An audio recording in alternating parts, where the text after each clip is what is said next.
Between 1847 and 1849, 17 members of the Fairchild family died across 3 Louisiana parishes under circumstances that baffled every physician who examined them. The symptoms were identical: violent tremors, blackened tongues, and a peculiar sweet smell that clung to their bed sheets for weeks after burial. Local authorities attributed the deaths to a mysterious fever. But Dr. Benjamin Cartwright of New Orleans wrote in his personal journal that the pattern defied every known disease. What terrified him most was a detail he never published. In each household, the family cook had disappeared exactly 3 days before the first symptom appeared. The Louisiana Territory Medical Board sealed Cartwright's findings in 1851, and they remained hidden in the New Orleans Public Library archives until a fire destroyed them in 1923. Before we continue with the story of the Fairchild plantation and the woman who brought an empire to its knees, I need you to do something. If you find yourself captivated by stories of forgotten American mysteries, hit that subscribe button and turn on notifications so you never miss our investigations into the darkest corners of history. Also, leave a comment telling us what state or city you're listening from. We love knowing where our audience connects with these tales. Now let's discover what really happened on the banks of Bayochish. The truth behind those 17 deaths would not emerge until decades later, when an elderly woman named Celia made a confession on her deathbed in a Baton Rouge poorhouse, speaking words that would finally explain the dynasty's collapse. The Fairchild plantation sprawled across 12,200 acres along the western banks of Bayou Teche in St. Martin Parish, Louisiana. Established in 1809 by Colonel Richard Fairchild, a veteran of the Revolutionary War who had received the land as a military grant, the estate had grown into one of the most profitable sugar operations in the South. By 1847, the Fairchild name carried weight not just in Louisiana, but throughout the cotton and sugar markets of New Orleans, Memphis, and even as far north as Philadelphia. The main house stood 3 stories tall, built in the Greek Revival style that had become fashionable among wealthy planters. White columns supported a broad gallery that wrapped around the second floor, offering views of the cane fields that stretched toward the horizon like a green ocean. Inside, imported French wallpaper covered the walls, and crystal chandeliers from Boston hung in the dining room and ballroom. The Fairchilds entertained frequently, hosting other plantation families, merchants from New Orleans, and occasionally politicians who came seeking support and donations. By the late 1840s, the family had splintered into 3 branches, each controlling a separate plantation. The original Fairchild estate remained under the control of Thomas Fairchild, Colonel Richard's grandson, a stern man of 43 who had inherited his grandfather's business acumen, but none of his military bearing. Thomas ran his plantation with mechanical efficiency, keeping meticulous records of every bushel of sugar produced, every slave purchased, every penny spent on equipment or seed. His brother William Fairchild managed a smaller operation 15 miles south near the town of New Iberia. William had a reputation for volatility, settling disputes with his fists and maintaining order through fear rather than the cold calculation his brother preferred. Where Thomas kept detailed ledgers, William kept a whip within arm's reach and made examples of those who displeased him. The 3rd branch belonged to their cousin, Margaret Fairchild Rousseau, who had married into another prominent planting family. Her estate lay north of the original Fairchild land, closer to the town of Breaux Bridge. Margaret had inherited her portion of the family holdings after her father's death in 1843 and managed her property with a businesswoman's sharp eye, unusual for the time, but not unheard of among Louisiana's Creole-influenced society. All 3 estates relied on the labor of enslaved people, numbering nearly 400 souls across the 3 properties. They worked the cane fields from before dawn until after dusk during harvest season, their lives governed by the brutal rhythms of sugar production. The Fairchilds prided themselves on running what they called well-ordered operations, though what they meant by order would have been called tyranny in any honest assessment. Among those 400 enslaved people was a woman named Celia, approximately 30 years old in 1847. Though no precise record of her birth existed, she had been born on the original Fairchild plantation, the daughter of a woman named Ruth, who had worked in the main house as a seamstress. Celia showed intelligence from an early age, learning to read despite laws forbidding it, taught secretly by Ruth using scraps of newspaper and pages torn from discarded books. When Celia was 14, Thomas Fairchild's wife, Elizabeth, noticed her aptitude and brought her into the main house to train as a cook. Elizabeth Fairchild was a Baltimore native who brought northern sensibilities to Louisiana, though not enough to question the fundamental injustice of the system she had married into.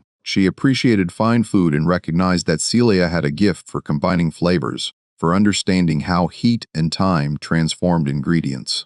Over the next 16 years, Celia became the most valued cook in St. Martin Parish. She prepared elaborate French-influenced meals for the Fairchilds' dinner parties, mastered the art of preserving vegetables for winter, and created desserts that visiting guests praised effusively. Her reputation extended beyond the Fairchild estate. William Fairchild frequently borrowed Celia's services for his own entertainments, and Margaret Rousseau had offered to purchase her outright on 3 separate occasions, offers that Thomas Fairchild refused. But Celia's value came with a price. She had access to the main house, to the family's private spaces, to their conversations and secrets. She heard Thomas Fairchild discuss the sale of Sarah, a young woman who'd been Celia's childhood friend, to a plantation in Mississippi, separating her from her children without a moment's hesitation. She overheard William Fairchild boast about the punishment he had administered to a man named Joseph for the crime of learning to write. She saw Margaret Rousseau calculate profit margins while families were torn apart to balance her ledgers. More significantly, Celia had access to the plantation's still room, a small building behind the main house where medicines were prepared, where herbs hung drying from the rafters, and where the household's medical supplies were kept. Elizabeth Fairchild, who fancied herself knowledgeable about home remedies, maintained an extensive collection of substances, both healing and harmful: laudanum for pain, calomel for purging, ipecac for inducing vomiting, digitalis extracted from foxglove for heart conditions, and numerous other preparations common to 19th century medical practice. What Elizabeth did not know was that Celia had spent years studying these substances, learning their properties not from medical texts, but from careful observation and from knowledge passed down from older enslaved people who remembered African practices of healing and harm. She knew which plants growing wild along the bayou could cure fever and which could cause it. She understood dosages, timing, and the crucial importance of consistency. She also knew that suspicion would fall on her immediately if anything obvious happened. So she waited and she watched, and she planned with a patience that came from living a life where patience was the only form of power available. The event that finally pushed Celia from observation to action occurred on a humid evening in early May of 1847. Thomas Fairchild had purchased a 12-year-old boy named Samuel from a trader passing through New Iberia. Sammy's mother, a woman named Anna, who worked in the Fairchild laundry, had not seen her son in 3 years, not since he had been sold away as a child. By chance, by the cruel mathematics of the slave trade, he had been brought back to the same parish where his mother still lived. Anna had begged Thomas Fairchild to purchase her son, had offered to work additional hours to take on any task, to do anything required. Fairchild had bought Samuel, not out of mercy, but because he needed another field hand, and the price was fair. For 3 weeks, Anna believed her prayers had been answered. She was allowed to see Samuel each evening after the work was done, to feed him, to tell him she had never stopped searching for him. Then William Fairchild visited his brother's estate to examine the new purchases, and he decided he wanted Samuel for his own operation. The boy was strong for his age, William observed, and would be useful in the harder labor required on his less mechanized plantation. Thomas agreed to the sale immediately. It was business, nothing more. Anna's screams when they took Samuel away could be heard across the entire plantation. She collapsed in the yard, clawing at the dirt, begging them to kill her instead. Thomas Fairchild ordered her locked in one of the slave quarters until she regained her composure, which he expected would take a day or 2 at most. Celia helped carry Anna to the quarters. She sat with her through the night while Anna wept, while she called out her son's name, while she eventually fell into an exhausted silence that was somehow worse than the screaming. Just before dawn, Anna looked at Celia with eyes that held nothing but emptiness and said 5 words. "There is no God here." Anna died 2 days later.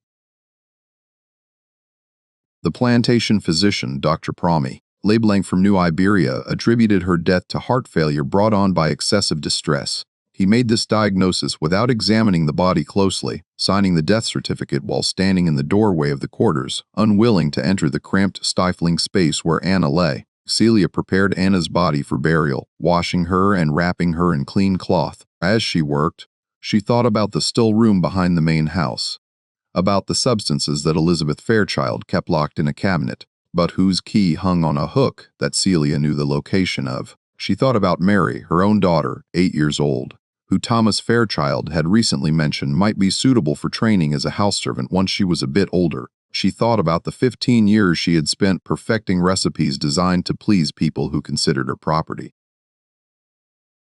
That night, Celia made her decision. She would not run. Running meant abandoning her daughter, meant risking the dogs and the hunters, and the advertisements that would be placed in the New Orleans newspapers. Running meant failure almost certainly, and even success meant living in fear forever. Instead, she would stay, she would cook, and she would begin to add something extra to the Fairchild family meals, something that would work slowly enough to avoid suspicion, that would seem like natural illness, that would allow her to move between the 3 estates as she had always done, her presence so ordinary that no one would think to question it. She would give them sweetness and death in equal measure, and she would watch them wonder why God had abandoned them. The first symptoms appeared on May 23, 1847, 3 weeks after Anna's burial. Elizabeth Fairchild complained of tremors in her hands during breakfast, a minor shake that caused her to set down her coffee cup more carefully than usual. Thomas Fairchild attributed it to nerves, perhaps exhaustion from the previous week's entertaining when they had hosted a dinner party for 12 guests from New Orleans. Celia had prepared that dinner, a 7-course meal that had drawn compliments throughout the evening. The main course had been a duck confit with preserved cherries, a recipe Elizabeth particularly loved, one that Celia had perfected over years of refinement. She had served it herself, making sure each portion was properly arranged, making sure the sauce had exactly the right consistency. What no one at that dinner table could have known was that the preserved cherries contained something extra, something Celia had extracted through a careful process from the pits of wild cherries that grew along the bayou. The substance was price acid, though Celia would not have known it by that name. She knew only that cherry pits, when prepared in a specific way her mother had shown her years ago and warned her never to use, produced a powder that in very small amounts could be added to food without detection. The dosage was crucial. Too much and the effect would be immediate and obvious, but tiny amounts delivered consistently over time would accumulate in the body slowly. The symptoms would seem like a mysterious illness, something that progressed gradually. That baffled physicians who looked for single causes rather than steady poisoning. Elizabeth's tremors worsened over the next week. By early June, she had difficulty holding a pen steady enough to write letters. Her handwriting, previously elegant and precise, became shaky and irregular. Dr. LeBlanc examined her and prescribed rest along with laudanum for her nerves. He suggested she might be suffering from a nervous condition, perhaps brought on by the stress of managing a large household. Thomas Fairchild accepted this diagnosis, though he worried about his wife's condition. He instructed Celia to prepare lighter meals, broths, and easily digestible foods to help Elizabeth recover her strength. Celia complied, preparing chicken soup with herbs, beef broth with vegetables, all of it carefully made, all of it containing tiny additional ingredients that ensured Elizabeth's condition would not improve. By mid-June, Elizabeth had developed a new symptom, a blackening of her tongue that Dr. LeBlanc could not explain. It resembled the discoloration that sometimes accompanied certain fevers, but Elizabeth had no fever. Her temperature remained normal even as her tremors increased and her tongue darkened. Leblanc consulted his medical texts, wrote letters to colleagues in New Orleans, and found no satisfactory explanation. Celia continued her work, preparing 3 meals a day for the family, baking bread, preserving vegetables, performing all the tasks expected of her. She maintained her usual demeanor, efficient and quiet, showing appropriate concern when asked about the mistress's health. No one suspected her because no one imagined she could be responsible. She was Celia, the cook, a fixture of the household who had been there for 16 years. What made her method particularly effective was that she varied her delivery. Sometimes she would prepare a meal for the entire family that contained her additions. Other times she would serve everyone clean food but add something extra to Elizabeth's plate, specifically disguising it in sauces or gravies, where any slight bitterness would be overwhelmed by other flavors. She used the still room supplies cleverly, taking tiny amounts that would not be missed, replacing them with similar-looking substances so that Elizabeth's collection appeared untouched. Elizabeth Fairchild died on July 2, 1847, 40 days after her symptoms first appeared. The death certificate listed the cause as nervous fever with complications, a vague diagnosis that meant Dr. Town LeBlanc had no idea what had actually killed her. The funeral was well attended, with families from throughout the parish coming to pay respects to Thomas Fairchild and his two young sons. Celia helped prepare the funeral meal as she had helped prepare hundreds of meals before it. She made baked ham with honey glaze, cornbread, green beans cooked with bacon, 3 different pies. The guests praised the food as they always did, commenting that the Fairchild plantation would not be the same without Elizabeth's refined tastes and Celia's expert preparation. Thomas Fairchild grieved as much as a man of his temperament could grieve. He had been fond of Elizabeth in his way, though his fondness had always been secondary to his business interests. Within a month, he began discussing with his brother and cousin the possibility of remarrying, as running a plantation household required a woman's oversight, or so conventional wisdom insisted. What Thomas and William and Margaret Fairchild did not know was that Elizabeth's death was only the beginning. Celia had started with the mistress because Elizabeth's death would seem most natural, most attributable to the vague nervous conditions that physicians blame for numerous female ailments in that era, but her actual target was larger, more comprehensive. She intended to end the entire Fairchild dynasty. Every member of the family who owned human beings, who calculated profit in terms of other people's suffering. She would do it slowly, carefully, moving between the 3 estates as she had always done, her presence so normal that no one would ever think to connect the dots between her visits and the illnesses that followed. In August of 1847, Thomas Fairchild asked Celia to help at his brother William's plantation during a dinner party William was hosting. This was a common request. Celia had cooked at William's estate dozens of times over the years, had become familiar with his kitchen, his supplies, his routines. She agreed immediately, as she always did, because refusing would have invited questions. She traveled the 15 miles to William's plantation in a wagon driven by Daniel, an elderly enslaved man who managed transportation between the estates. The journey took most of a day along rough roads that wound through cane fields and cypress swamps. They arrived in the late afternoon, and Celia immediately began preparing for the evening's meal. William Fairchild was hosting 6 other planters and their wives, a business dinner meant to discuss sugar prices and shipping arrangements for the upcoming harvest. Celia prepared roasted pork with apple chutney, rice with herbs, squash cooked in butter, and a molasses cake for dessert. The apple chutney was particularly well received, its sweetness balanced by a tang that the guests found refreshing in the humid Louisiana summer. What they could not taste, what they could never have detected, was the powder Celia had derived from oleander leaves that grew wild throughout the parish. Oleander was beautiful and deadly, producing whiter pink flowers that people planted decoratively without understanding their toxicity. Celia had learned about oleander from an older woman named Ruth, the same Ruth who had taught her to read, who had told her stories about plants that looked harmless but could stop a heart or paralyze muscles when prepared correctly. The symptoms from oleander poisoning were similar to those produced by cherry pit poison: tremors, confusion, irregular heartbeat, eventually death. But oleander worked differently, affected different systems in the body. By varying her methods, Celia created a pattern that looked like an epidemic of mysterious fever rather than deliberate poisoning. This strategy would prove brilliant in its simplicity. When multiple people fell ill with similar but not identical symptoms, physicians would look for a common disease, a contaminated water source, perhaps a miasma in the air. They would never imagine that someone was moving between households, carefully distributing death in precisely measured doses.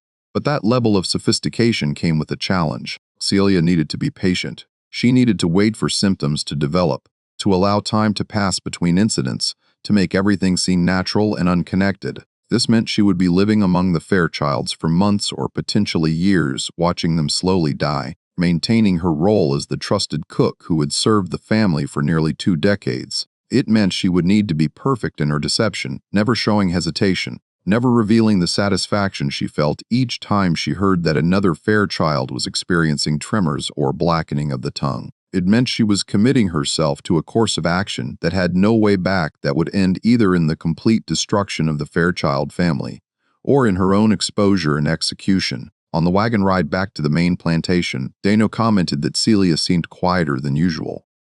She told him she was tired from the long day of cooking, which was true enough. What she did not tell him was that she was thinking about William Fairchild's face as he ate the apple chutney she had prepared, how he had called for a second serving, how he had praised her skill in front of his guests. She was thinking about Anna and about Mary and about the 400 souls who work these plantations without choice or hope. She was thinking that perhaps, just perhaps, she could do something that mattered, something that would reduce the suffering, even if only by removing 3 families from the ranks of those who caused it. She was thinking that she had become something new, something that did not fit into the categories the Fairchilds used to organize their world. She was no longer just Celia the cook, the enslaved woman who prepared meals and kept quiet. She had become a force moving through their lives, invisible and patient, carrying death in her careful hands.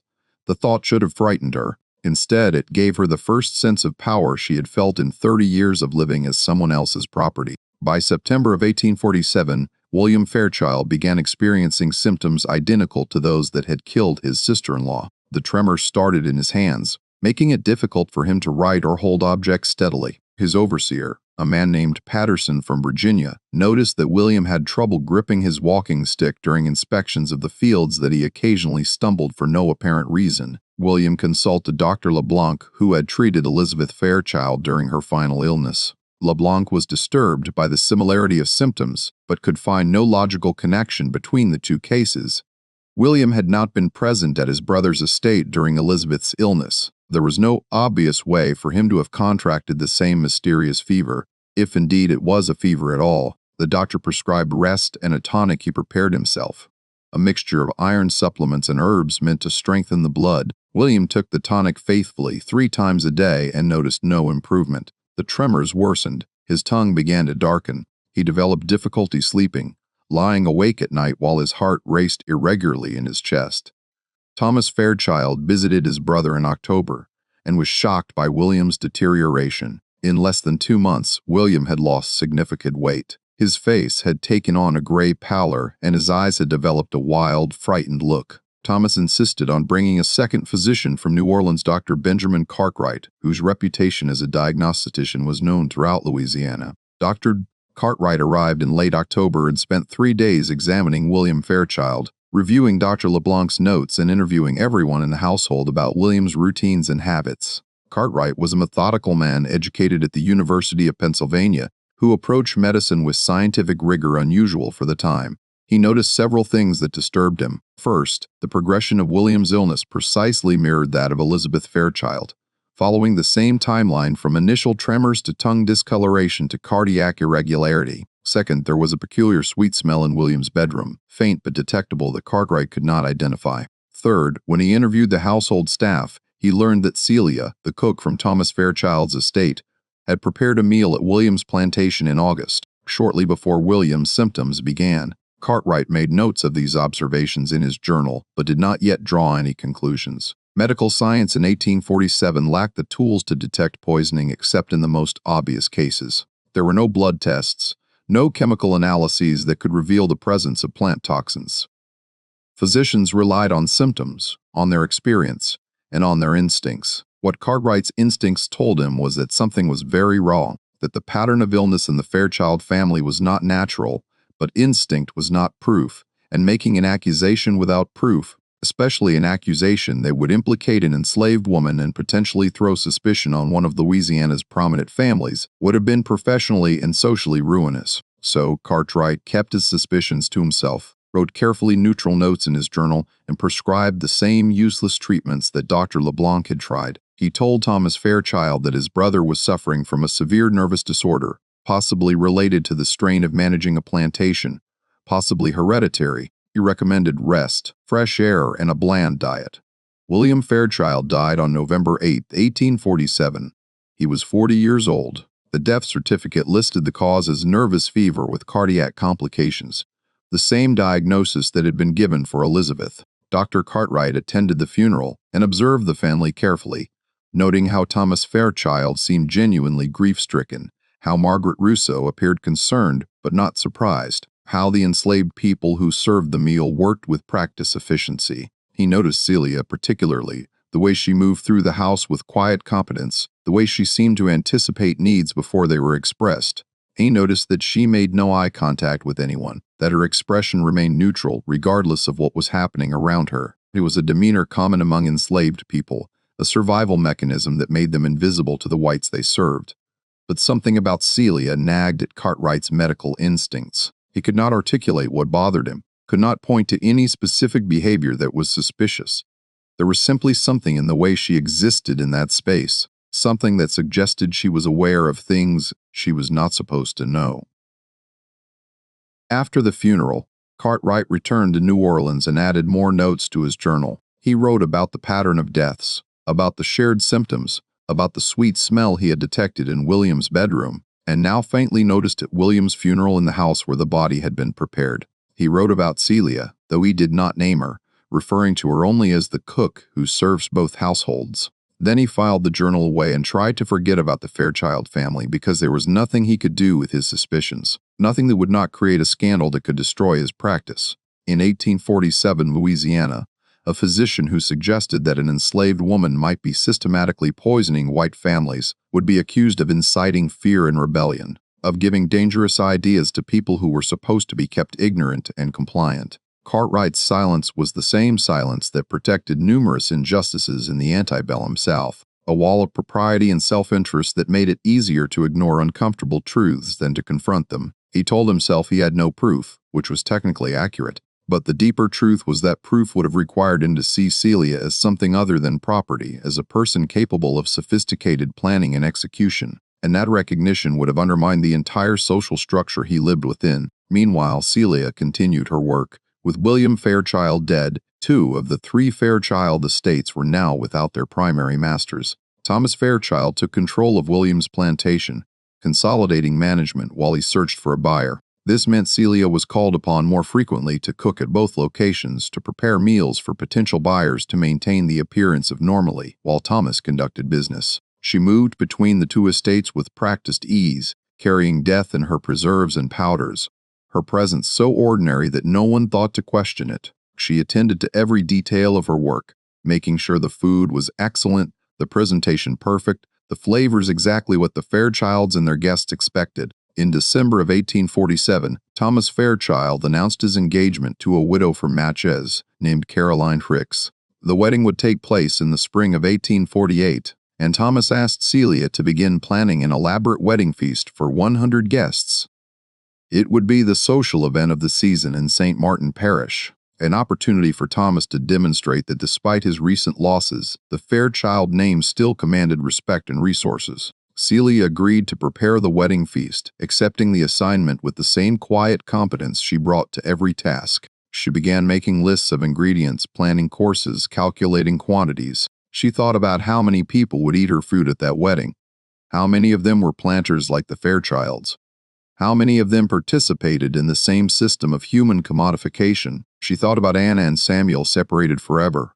She thought about Mary, her daughter, who would grow up enslaved unless something fundamental changed. She thought about the 400 souls working the Fairchild plantations and the thousands more working plantations throughout Louisiana, their lives measured in bushels of sugar and bales of cotton. And she thought about price acid and oleander, about the ways different poisons worked in the human body, about dosages and timing and the sweet smell that apparently lingered after death, though she had not known about that smell until she overheard Dr. Cartwright mentioning it to Dr. LeBlanc in a conversation she was not supposed to hear. The wedding feast would be her masterpiece. She decided it would be the culmination of 16 years of perfecting her craft, of learning to combine flavors in ways that delighted and satisfied. It would also be the moment when her true purpose would become impossible to ignore, when the pattern would finally be obvious even to people determined not to see it. But first, she needed to deal with Margaret Rousseau, the 3rd branch of the Fairchild Dynasty, the woman who managed her plantation with mathematical precision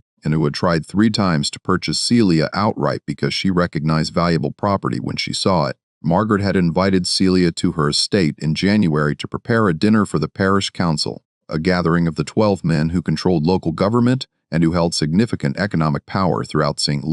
Martin Parish. It was an opportunity Celia had been waiting for, a chance to address not just the Fairchild family, but the broader structure of power they represented. She began planning the menu for that dinner with the same care she brought to all her work, selecting recipes that would showcase her skills, that would leave the guests satisfied and impressed. She thought about proportions and timing, about which substances would work best for a large group, about how to ensure that every dish would carry exactly what she intended. As she worked preparing and testing recipes in the still room behind the main house, where Elizabeth Fairchild's collection of medicines and poisons remained largely untouched, Celia felt something she had not felt since she was a child. She felt like herself. Not Celia the cook, not Celia the slave, but Celia the person, the woman who made choices and accepted their consequences. If you are captivated by this story and wondering what happened next at Margaret Rousseau's dinner, show your support by hitting that like button. The events that unfolded at that parish council meeting would change the course of Louisiana history in ways no one could have predicted. Share this video with someone who loves historical mysteries, and let's continue this journey together. Drop a comment with your theories about what you think Celia did next. The January dinner at Margaret Rousseau's plantation would become the event that finally made the pattern impossible to ignore. That would force people like Dr. Cartwright to confront what they had been avoiding, that would begin the unraveling of Celia's carefully constructed plan. Margaret Fairchild Rousseau's estate, located north of Breaux Bridge along Bayou Teche, represented the third pillar of the Fairchild Empire. Unlike her cousins Thomas and William, Margaret had inherited her property through her father rather than building it herself, and she managed it with a precision that surprised and sometimes unsettled the men who did business with her. She kept detailed account books, personally inspected every aspect of her operation, and made decisions based on profit margins rather than tradition or sentiment. Her husband, Phiper Rousseau, had died in a riding accident in 1845, leaving Margaret a widow at 38 with no children. Rather than remarrying or selling the plantation, as many expected, she had taken full control of the operation and proceeded to run it more efficiently than Philippi ever had. She modernized equipment, negotiated better prices for her sugar, and reduced waste to levels that made other planters quietly envious. This efficiency extended to how she treated the 130 enslaved people who worked her land. Margaret was not cruel in the way William Fairchild had been, not given to random violence or theatrical displays of power. Instead, she was coldly practical. She calculated the minimum food necessary to keep people working, the optimal balance between punishment and productivity, the precise value of every human being she owned down to the dollar and cent. In some ways, this made her more dangerous than someone like William, whose cruelty was at least comprehensible as human weakness. Margaret's approach reduced people to numbers in her ledger, to assets that could be optimized like any other resource. She saw nothing wrong with this because she genuinely believed she was being rational, even humane, by avoiding unnecessary violence in favor of systematic efficiency. When Margaret invited Celia to prepare the parish council dinner in January of 1848, she specified exactly what she wanted, a meal impressive enough to demonstrate her hospitality and wealth, but not so extravagant as to seem wasteful. The parish council would be making decisions about road improvements and tax assessments, and Margaret wanted to ensure they remembered her cooperation and generosity. Celia arrived at the Rousseau plantation on January 14th, traveling with Daniel in the same wagon that had carried her to William's estate months earlier. The journey took a full day, the roads made difficult by recent rains that had turned them into channels of thick mud. They arrived in the late afternoon, and Celia immediately began surveying Margaret's kitchen and supplies. The Rousseau kitchen was well equipped but strictly organized, everything in its place. Nothing wasted or excessive. Margaret's cook, an older woman named Hattie, who had worked on the estate for 40 years, showed Celia where ingredients were stored, which pots and pans to use, where the herbs and spices were kept. Hattie was friendly but cautious, aware that Margaret monitored the kitchen supplies carefully and would notice if anything was missing or misused. This presented Celia with a challenge she had not faced at Thomas or William's plantations. At the main Fairchild estate, she had access to Elizabeth's still room and could take what she needed without close oversight. At William's estate, the general disorganization had made it easy to work unnoticed, but Margaret's precision meant every item was accounted for, every ingredient tracked. Celia adapted by bringing her own supplies, telling Hattie that she preferred to use specific herbs and spices from the main Fairchild estate because she was familiar with their quality and freshness. This was plausible enough that Hattie accepted the explanation without question. Celia unpacked her basket in a corner of the kitchen, arranging small cloth bags and glass bottles on a shelf, all of them labeled with common ingredients: black pepper, cinnamon, dried thyme, vanilla extract. The labels were accurate as far as they went. What they did not mention were the additional contents, the powders and tinctures Celia had carefully prepared and mixed into the labeled spices. She had learned over months of practice that disguising her additives within ordinary seasonings was safer than trying to add them separately to finished dishes. This way she could season food normally, her movements would look routine, and anyone watching would see exactly what they expected to see. The parish council dinner was scheduled for January 18th. Margaret had invited 12 council members and their wives, a gathering of 24 people who represented the political and economic power structure of St. Martin Parish. These were the men who decided which roads would be maintained, which neighborhoods would receive improvements, which complaints would be heard, and which ignored. They were also, without exception, plantation owners or merchants who profited from the plantation economy. Celia spent 3 days preparing for the dinner, working alongside Hattie to create a meal that would meet Margaret's exacting standards. The menu included oyster soup, roasted duck with orange glaze, rice with mushrooms, green beans and butter sauce, fresh bread, and 3 different pies for dessert. Each course required hours of preparation, the duck alone needing to be cleaned, seasoned, and roasted for precise amounts of time to achieve the proper texture and flavor. As she worked, Celia paid attention to the conversations happening around her. Margaret met with the council members in her office during the days leading up to the dinner, discussing the agenda for the upcoming meeting. Celia, working in the kitchen, which was adjacent to the office, could hear fragments of these conversations through the thin walls. She heard them discuss a petition from Free People of Color in Brobridge requesting permission to establish a school. The council rejected it unanimously, with one member commenting that educated Negroes were a threat to social order.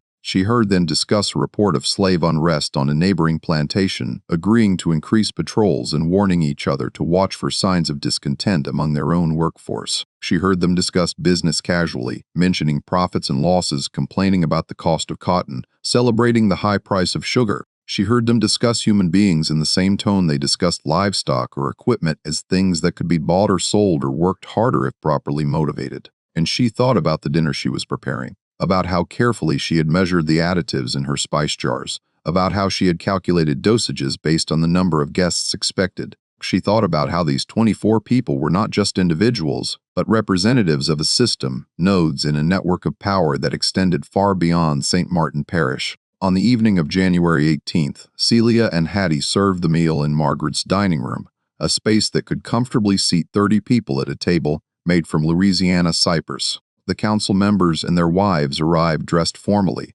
the men in dark suits and the women in silk dresses that rustled when they moved. They greeted Margaret warmly, complimented the house, settled into their seats with the comfortable assurance of people accustomed to being served. Celia brought out course after course, each one prepared exactly as Margaret had specified. The oyster soup was rich and savory, the duck perfectly browned with crispy skin and tender meat, the rice fluffy and infused with the earthy flavor of wild mushrooms. The guests praised every dish, commenting on Celia's skill, suggesting that Margaret was fortunate to have access to Thomas Fairchild's cook. What they could not taste, what no one at that table could detect, was the additional ingredient that Celia had incorporated into multiple dishes. She had used a different substance than in her previous work, something she had extracted from water hemlock roots gathered along the bayou. Water hemlock was among the most poisonous plants in North America, containing a toxin called cicutotoxin that affected the central nervous system rapidly and severely. But Celia had not used enough cic-toxin to cause immediate effects. Instead, she had calculated a dosage that would produce symptoms within 48 to 72 hours, delayed enough that no one would connect the illness to the dinner, especially since she had only added the substance to specific dishes that she controlled the preparation of entirely. This selectivity was crucial to her plan. She had not poisoned the bread, which Hattie had baked.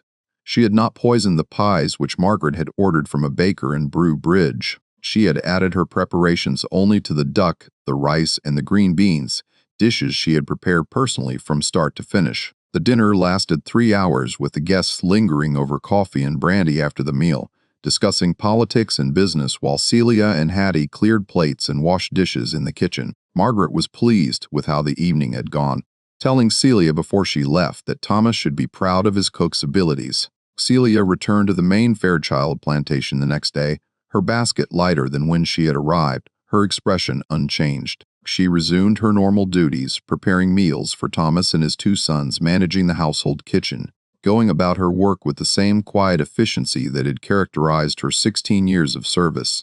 3 days later, the first reports began to arrive from Brobridge. John Dava, one of the parish council members who had attended Margaret's dinner, had been found dead in his home on the morning of January 21st. His wife reported that he had been in good health at the dinner, but had begun experiencing violent tremors and convulsions the following evening. By the morning of the 21st, he was dead. Dr. Manning LeBlanc was called to examine the body and found symptoms consistent with severe nervous disorder, muscle rigidity, evidence of seizures, facial contortion suggesting extreme pain. The death certificate listed the cause as apoplexy, a sudden death that physicians attributed to various causes ranging from stroke to heart failure when they could not determine a specific diagnosis. By January 23rd, 2 more council members who had attended the dinner were experiencing similar symptoms. Alexander Thornton and his wife began suffering from tremors and confusion, along with a new symptom that had not appeared in the previous Fairchild deaths: severe gastrointestinal distress. Dr. Stortnell Cartwright was summoned from New Orleans, and he immediately recognized a pattern. When Cartwright arrived in St. Martin Parish on January 25th, 4 people who had attended Margaret Rousseau's dinner were dead, and 7 more were experiencing symptoms ranging from mild tremors to full convulsions.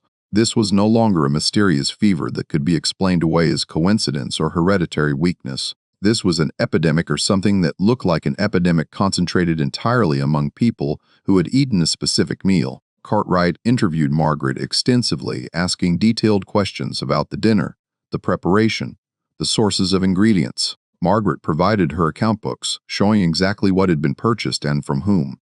Everything was in order, properly documented, nothing suspicious. Then Cartwright asked who had prepared the meal, and Margaret told him primarily Celia, the cook from Thomas Fairchild's plantation, assisted by her own cookie. Cartwright felt something cold settle in his stomach. He asked if Celia had prepared meals at any other locations recently, and Margaret mentioned that Celia had also cooked at William Fairchild's estate in August, shortly before William fell ill. Cartwright returned to his notes from his previous visits to the Fairchild plantations. He reviewed the timeline of deaths: Elizabeth Fairchild in July, William Fairchild in November, now 4 parish council members in January. He noted that Celia had been present at the Fairchild estate throughout Elizabeth's illness, had prepared a meal at William's plantation before his symptoms began, and had prepared the dinner that preceded the council members' deaths. The pattern was undeniable, but recognizing a pattern and proving deliberate poisoning were entirely different challenges, especially when the suspected poisoner was an enslaved woman whose very existence in the social order depended on her being seen as incapable of sophisticated planning or execution.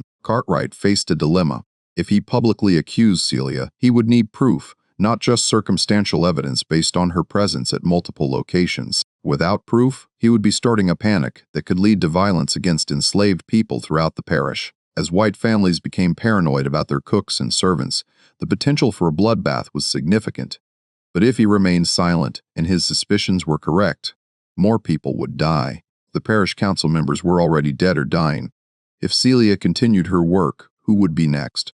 Thomas Fairchild himself, his sons, the guests at his upcoming wedding. Cartwright made a decision that would haunt him for the rest of his life. He wrote a detailed report of his findings, including his suspicions about Celia, and submitted it to the Louisiana Territory Medical Board in New Orleans. He recommended that the board conduct a formal investigation into the deaths, including chemical analysis of any preserved food or medicines from the affected households. The medical board received Cartwright's report in early February of 1848 and immediately filed it away without action. The reasons for this inaction were never officially documented, but they were not difficult to infer. An investigation into Celia would require acknowledging that an enslaved woman could carry out sophisticated murder across multiple locations over an extended period. It would require treating her as someone capable of complex reasoning, strategic planning, and sustained deception. Such an acknowledgement would undermine the fundamental premises of the slave system, which depended on portraying enslaved people as intellectually inferior, incapable of abstract thought, suitable only for manual labor under supervision.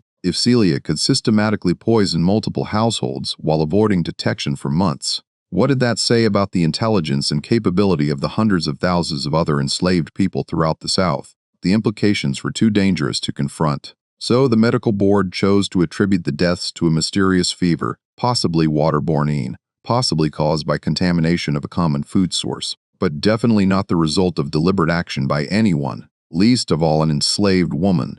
This decision sealed the fates of everyone who would eat at Thomas Fairchild's wedding in April of 1848, an event that was rapidly approaching and that Celia was preparing for with meticulous attention to detail. Through February and March of 1848, the death toll from what was now being called the Tesh fever continued to rise. 7 of the 12 parish council members who had attended Margaret Rousseau's dinner eventually died. 5 others survived but suffered permanent neurological damage, including tremors, memory loss, and impaired speech.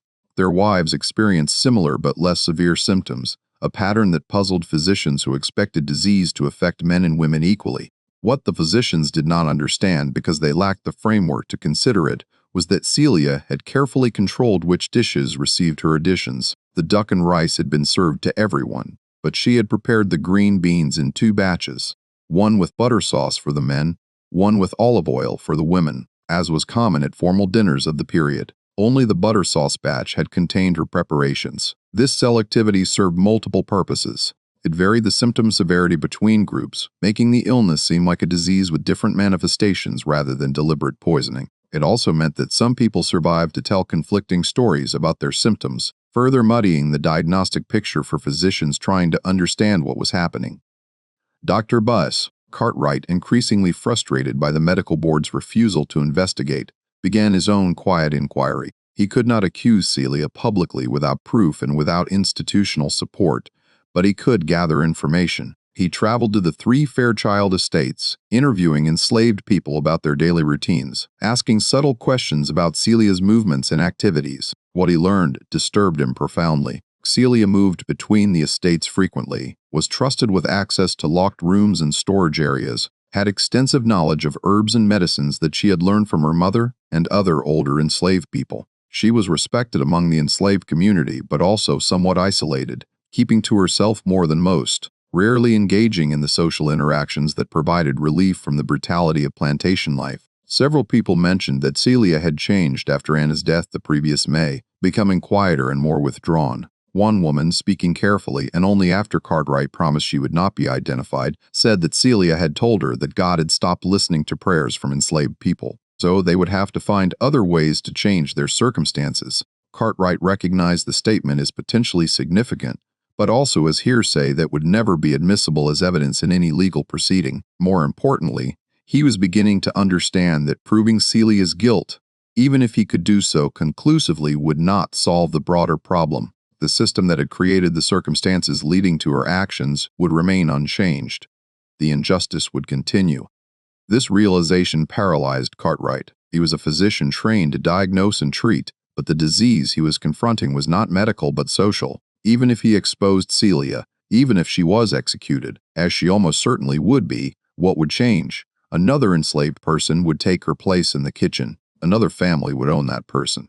The machinery of exploitation would continue operating exactly as it had before. Meanwhile, preparations for Thomas Fairchild's wedding proceeded. Despite the mysterious fever that had killed so many prominent citizens, Thomas saw no reason to postpone the ceremony. The deaths, tragic as they were, had occurred at Margaret's estate, not his. His household remained healthy. His sons showed no symptoms. Life continued. Caroline Hriss, his bride-to-be, arrived from Natchez in mid-March with her personal belongings and 2 enslaved women who served as her maids. She was a practical woman, 35 years old, who had been widowed 3 years earlier when her first husband died of cholera. She brought a modest dowry and valuable social connections throughout Mississippi and Louisiana.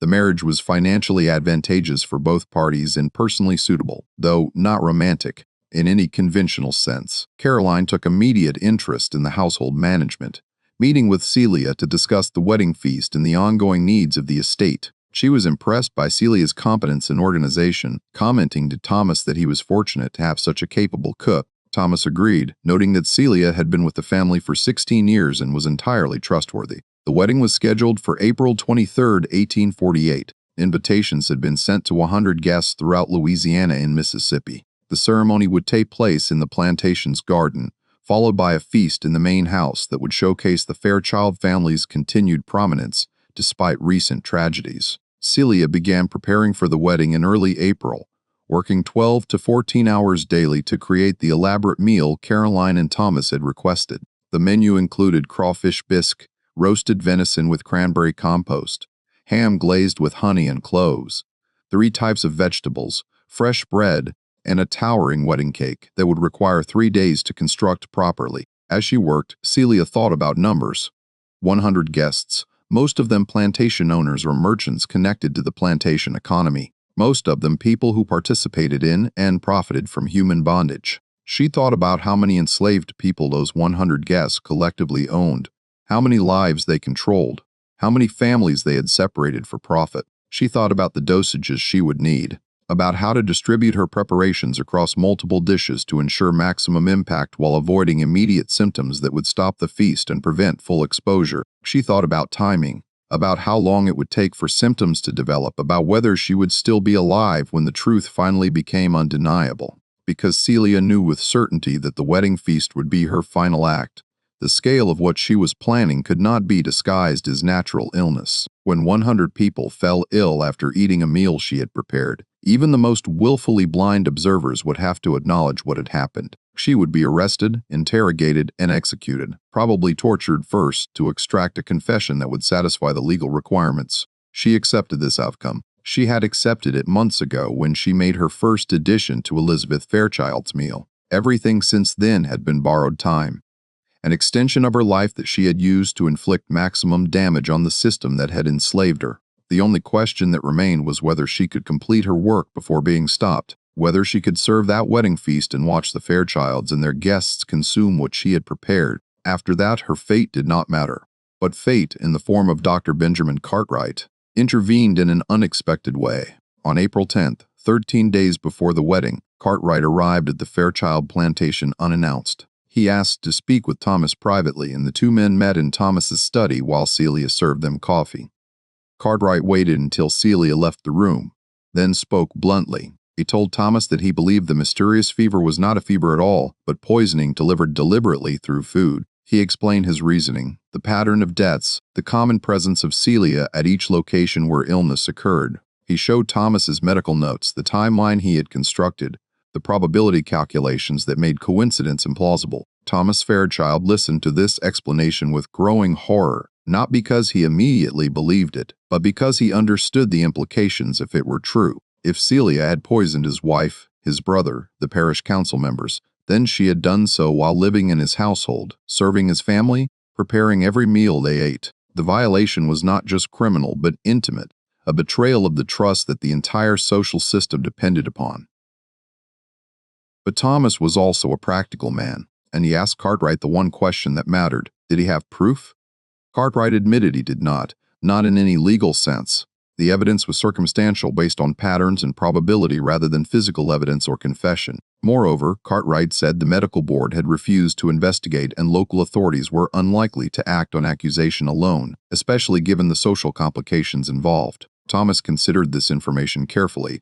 He could dismiss Cartwright's warning, continue with the wedding as planned, and hope the physician was wrong, or he could take precautions, even without proof, to protect his guests and his family. After a long silence, Thomas made a decision that likely saved dozens of lives. He told Cartwright he would postpone the wedding, citing concerns about the mysterious fever and the appropriateness of large gatherings during what appeared to be an epidemic. He would send Celia away from the estate, not as punishment, but as a precautionary measure, perhaps loaning her to Margaret Rousseau, whose household had been so devastated by illness that extra help was needed.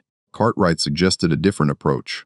If Thomas wanted to know the truth, he said there was a way to test it. Keep Celia at the estate, but restrict her access to food preparation. Have other cooks prepare the family meals for 2 weeks. If everyone remained healthy, that would suggest Celia was not responsible. If suspicions persisted, Thomas could take further action. Thomas agreed to this plan. That evening, he informed Celia that he was temporarily reassigning her duties. She would assist with other household tasks, but would not prepare meals for the family. He explained that he wanted to give her a rest before the wedding preparations resumed, a plausible explanation that Celia accepted without visible reaction. But inwardly, Celia understood exactly what was happening. Someone, probably the physician from New Orleans, who had been asking questions, had connected her to the debts. She had been discovered, or at least suspected, and her access to the one tool she had been using for 10 months had been cut off. She felt a curious mixture of disappointment and relief. Disappointment that she would not complete what she had started, that the wedding feast would not happen as planned, that the Fairchild dynasty would survive her efforts, but also relief that the constant vigilance required to maintain her deception was over, that she would no longer need to calculate dosages and watch for symptoms, and wonder if each meal would be her last before discovery. For 2 weeks, Celia performed other household duties while 2 cooks from a neighboring plantation prepared the Fairchild family meals. Thomas, his sons, and Caroline remained healthy. No tremors developed. No tongues darkened. The absence of symptoms was not proof of Celia's guilt, but it was certainly suggestive, and Thomas found himself watching Celia differently, seeing not the familiar cook who had served his family for 16 years, but a stranger whose thoughts and motivations he had never understood. Just when Thomas Fairchild thought he had avoided disaster, everything accelerated toward an ending that no one had predicted. If you have been gripped by this story and want to know what happened when the truth finally emerged, make sure you are subscribed and have notifications turned on. What unfolded in the final days of April 1848 would become one of the most controversial episodes in Louisiana history, a case that authorities tried desperately to suppress, but that eventually became impossible to hide. Hit that like button if this story has kept you on the edge of your seat. On April 20th, 3 days before the postponed wedding was supposed to have occurred, Margaret Fairchild Rousseau died in her sleep at her plantation near Breaux Bridge. She was 41 years old and had shown no symptoms of illness before retiring to bed the previous evening. Her cook, Hattie, found her the next morning and immediately sent for Dr. LeBlanc. LeBlanc examined the body and found the now familiar signs: facial contortions suggesting pain, rigidity in the limbs, the faint sweet smell that seemed to accompany these mysterious deaths. He wrote another vague diagnosis on the death certificate: sudden apoplexy. But privately, he contacted Dr. Cartwright and told him that Margaret's death fit the pattern exactly. Cartwright traveled to the Rousseau plantation and conducted his own examination. Margaret had eaten dinner the previous evening with 2 neighbors who had come to discuss a business matter. Both neighbors were experiencing mild tremors and nausea, but nothing as severe as Margaret's fatal reaction. Cartwright questioned Hattie extensively about the meal preparation and learned something that made his blood run cold. Celia had visited the Rousseau plantation 3 days earlier on April 17th. She had brought preserves and baked goods from the Fairchild estate as a gift for Hattie, a kind gesture that seemed entirely normal. Hattie had served some of these preserves at dinner on April 19th, the night before Margaret died. Cartwright immediately went to the Fairchild plantation and confronted Thomas with this information. He told Thomas that Celia had found a way to continue her work despite being removed from kitchen duties, that she was distributing poisoned food through gifts and visiting other locations. Thomas needed to act immediately, Cartwright insisted, before anyone else died. Thomas Fairchild called for his overseer and the parish constable.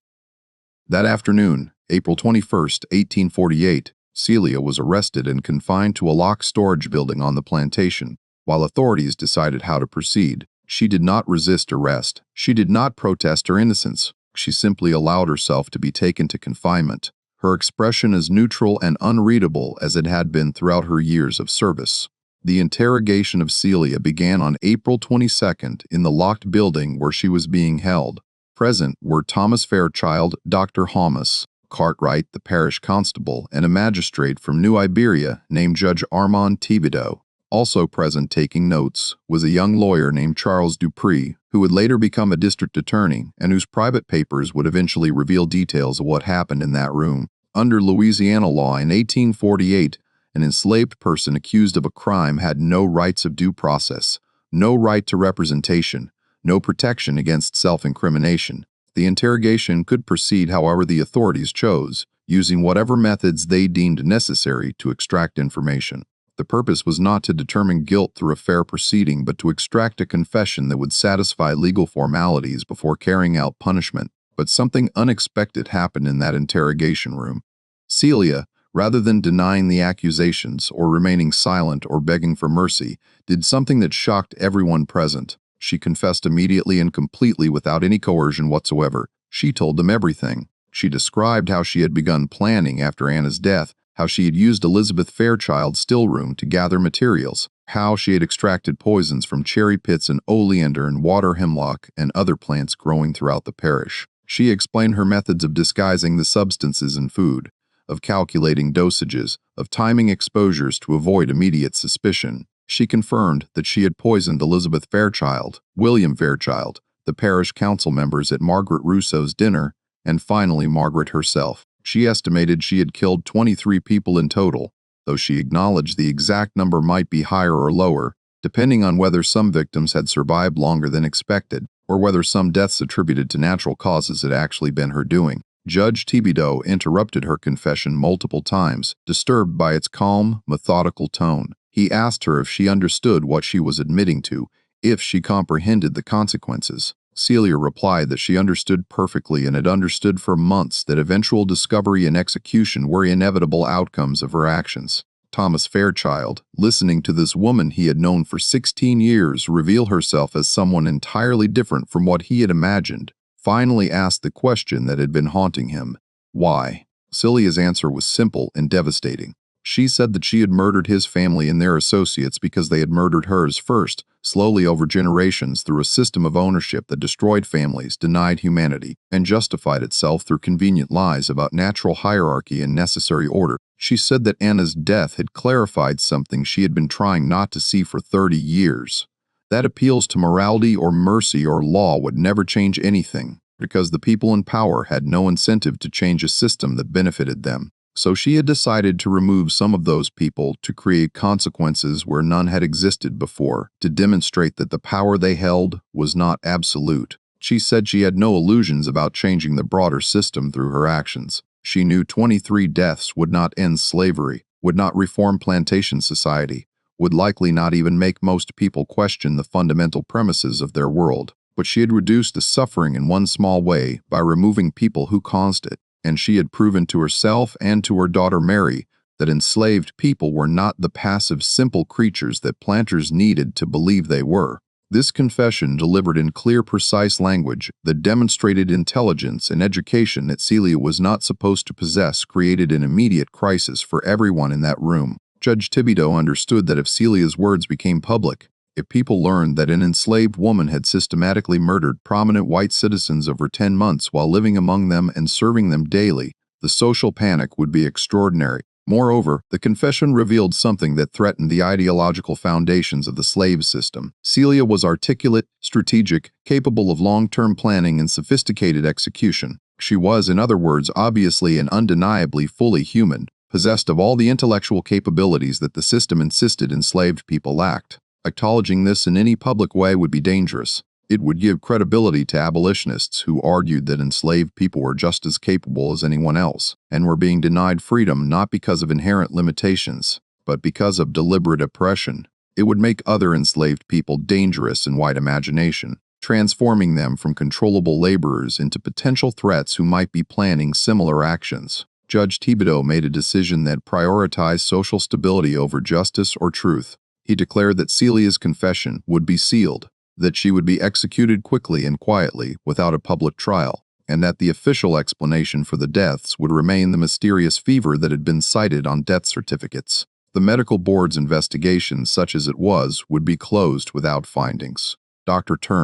Cartwright protested this decision, arguing that the truth should be documented even if it was not made public. That medical knowledge would benefit from understanding how the poisoning had been carried out. Thibodeau overruled him, stating that the risk of the information spreading outweighed any potential benefits. Charles Dupré, the young lawyer taking notes, later wrote in his private papers that he had never felt more disgusted by the legal system he had chosen to serve. He described watching Celia face her executioners with more dignity than they possessed, seeing her condemned not just for her crimes, but for demonstrating capabilities she was not supposed to have, witnessing justice perverted to protect a social order that called itself civilized while operating through systematic brutality. Celia was hanged on April 25, 1848, in a private execution attended only by the necessary officials and a priest who offered last rites that she declined. Her last words, according to Dupré's notes, were directed at Thomas Fairchild.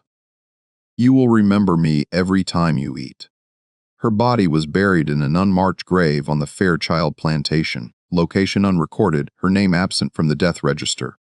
The official record stated simply that a female slave had died of fever, same as the others. The Fairchild dynasty did not survive Celia's campaign. Thomas Fairchild postponed his wedding to Caroline Hicks indefinitely, then eventually canceled it entirely when Caroline decided to return to Natchez. The association with so many mysterious deaths had made the Fairchild name socially toxic, a liability rather than an asset in business dealings. Thomas sold the original plantation in 1849 to a consortium of investors from New Orleans who had no connection to the previous ownership. He moved to Texas with his 2 sons, started a small ranch, and lived quietly until his death from pneumonia in 1859. His sons both died during the Civil War, fighting for the Confederacy, ending the Fairchild bloodline entirely. William Fairchild's plantation was sold at auction after his death, broken up into smaller parcels that were purchased by various buyers. Margaret Rousseau's estate suffered the same fate, divided and sold to settle debts and legal claims. By 1850, less than 3 years after Celia had begun her work, all 3 Fairchild properties had new owners, and the family name had disappeared from St. Martin Parish records.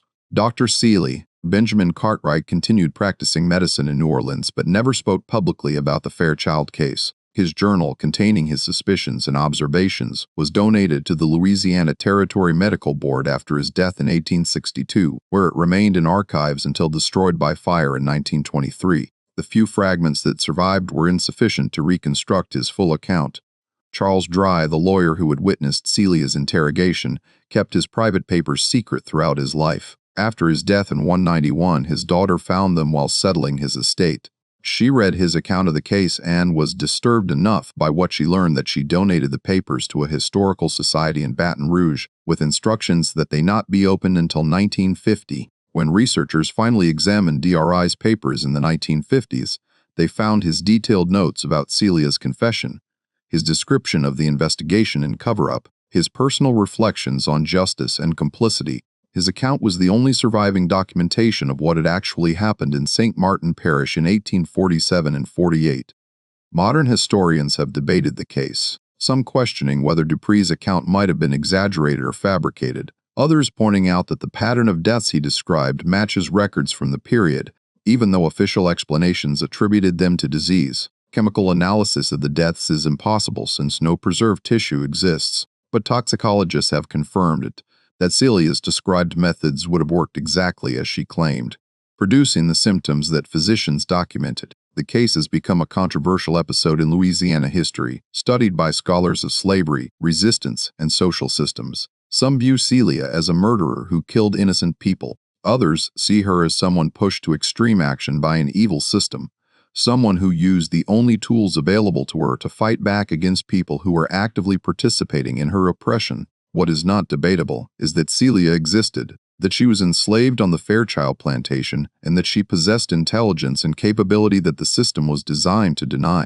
Whether she committed the murders she confessed to, whether her confession was coerced, despite Dupree's claim that it was voluntary, whether the authorities fabricated parts or all of her story to justify an execution they had already decided to carry out, remains uncertain. What is certain is that 23 people died in St. Martin Parish between May of 1847 and April of 1848, that the deaths followed a pattern that physicians could not explain, and that the explanations offered at the time were deliberately vague to avoid uncomfortable questions about security, trust, and the capabilities of the people that society claimed to have under control. Mary, Celia's 8-year-old daughter, was sold to a plantation in Alabama shortly after her mother's execution. No record exists of what became of her after 1850, whether she was told how her mother died, whether she understood what Celia had done and why remains unknown. The sale separated her from everyone she knew, erasing her history as thoroughly as her mother's unmarked grave erased Celia's final resting place.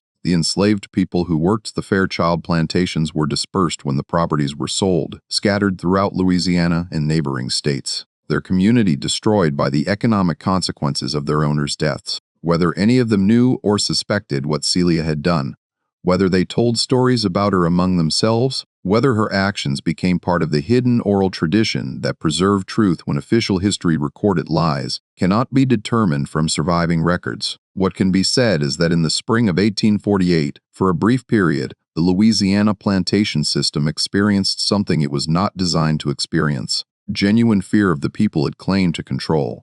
Whether that fear changed anything in the long term is difficult to prove, but the Fairchild properties were never rebuilt to their former prominence, and several plantation families in St. Martin Parish sold their holdings and moved elsewhere in the years that followed, claiming the region had become unhealthy, possibly cursed, though they would not elaborate on what they meant by that. The story of Celia, the slave who poisoned Dynasty, remains one of the darkest and most complex episodes in Louisiana history. It raises questions about resistance, justice, and moral responsibility that have no easy answers. What do you think of this story? Do you believe Celia was justified in her actions, or do you see her differently? Was she a murderer, or was she someone defending herself and her community using the only method available? Leave your thoughts in the comments below. If you found this investigation compelling and want more stories from America's hidden history, subscribe to this channel and turn on notifications so you never miss an upload. Share this video with someone who appreciates complex historical mysteries. Until next time, remember that history is rarely as simple as we are taught, and the truth is often buried in unmarked graves.